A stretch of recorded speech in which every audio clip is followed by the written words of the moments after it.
We are joined by Mr. Mario Bellissimo from Bellissimo Law Group, specializing in citizenship and immigration. Sir, welcome to the show. Thank you for having me. So how has the pandemic affected citizenship applications and permanent residency applications? Can you give us an update on these processes right now?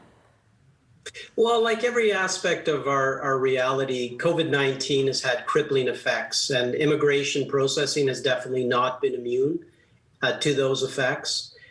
Clearly, between travel restrictions, the need to repatriate Canadians, those that are vulnerable, as well as the need to continue the modernization of immigration processing, this has all led to delays and not meeting immigration targets.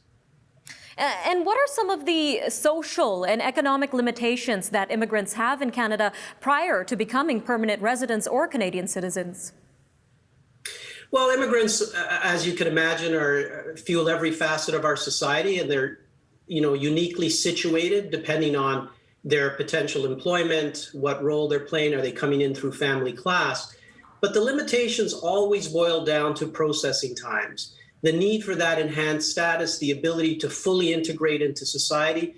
So anything that delays that processing or delays the issuance of critical status documents has a severe effect.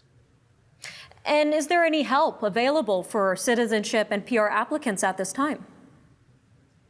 All considered, Immigration Canada has done a pretty good job of continuing and accelerating the modernization of processing, moving more applications to online. Are there more steps that can be taken? Yes. We may have to really almost look to modernization bordering on revolutionary steps to face these unprecedented times. Now, meanwhile, Canada has not met its immigration goal during the pandemic. What would that mean for our economic goals if we don't hit our immigration targets, sir? It's an excellent question. There is inevitably going to be short and long-term economic consequences.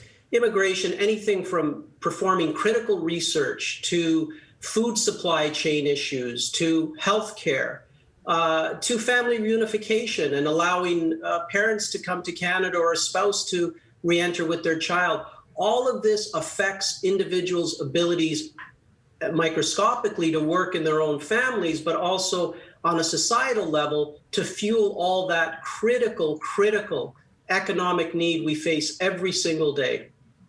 So what realistic steps, as you mentioned, need to be taken to improve our immigration system and meet our immigration goals here in Canada? I think we need to continue to move more applications away from paper-based to online, and that includes caregiver applications, parental sponsorships, spousal sponsorships, PR cards. We need to continue to move with reasonable exceptions because we obviously have to accommodate those that may have special requirements, but that move has to continue. But the answer does not strictly lie only in the immigration sphere.